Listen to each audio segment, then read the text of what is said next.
I have a question for you. Why do people or countries build walls? To protect themselves?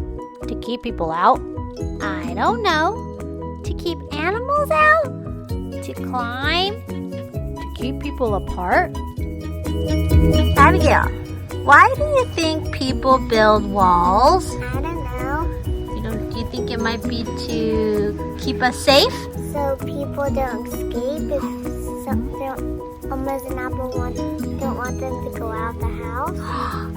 That's an idea. Okay, thanks for sharing. Bye. Bye. Ellery, why do you think people build walls? To protect you? Yeah, I think so. Any other ideas? No? Okay, thanks for sharing. Bye. Bye. And why do you think people build walls?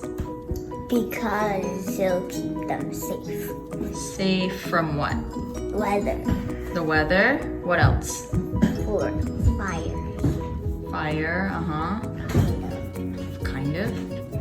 Why do you think people build walls?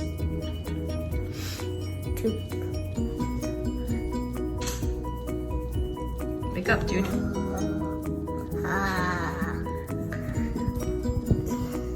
You said weather.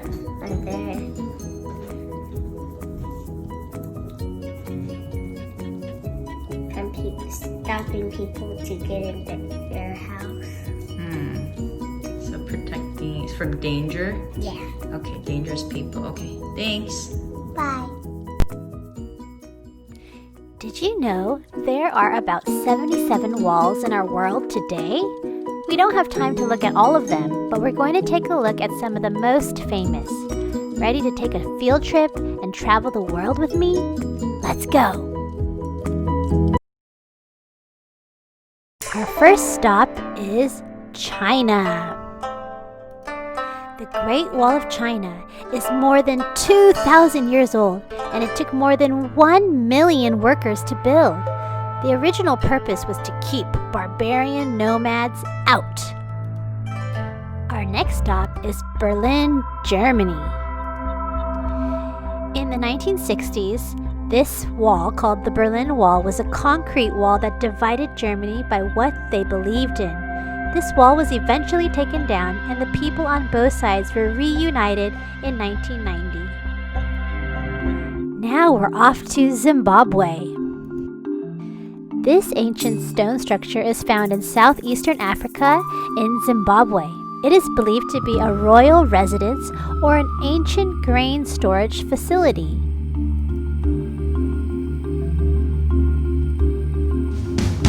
Now we're headed to a place a lot of you might be familiar with, Seattle, Washington. This wall is called the Gum Wall. Maybe some of you have seen it. It is a wall covered in already chewed up gum that people passing by stick to the wall. People have been sticking gum on the wall for 20 years. It's only been cleaned once in 2015. 2,350 pounds of gum were removed. We're going to fly a little south to the US-Mexican border.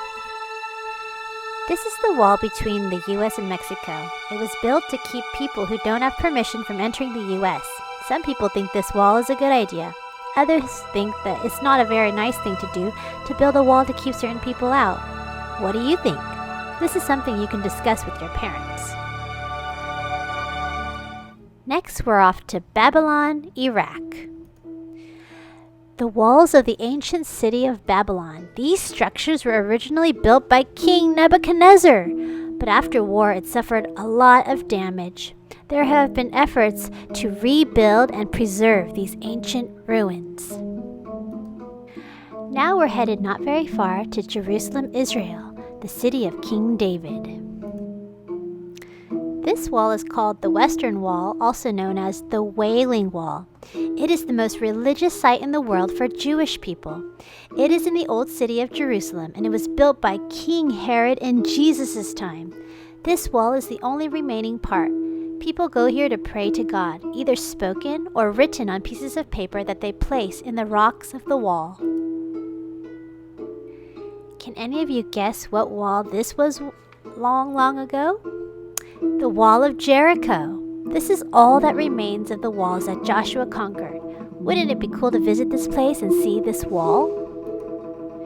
And this brings us to the final wall of our trip. Also in Israel, this is Nehemiah's wall that we'll be learning about in our story today. These are the ancient ruins that still remain and we could see if we were to travel to Israel. Isn't it amazing that some of the ruins of the walls that we learn about in the Bible are still around today? Well, thanks for joining me on this amazing journey.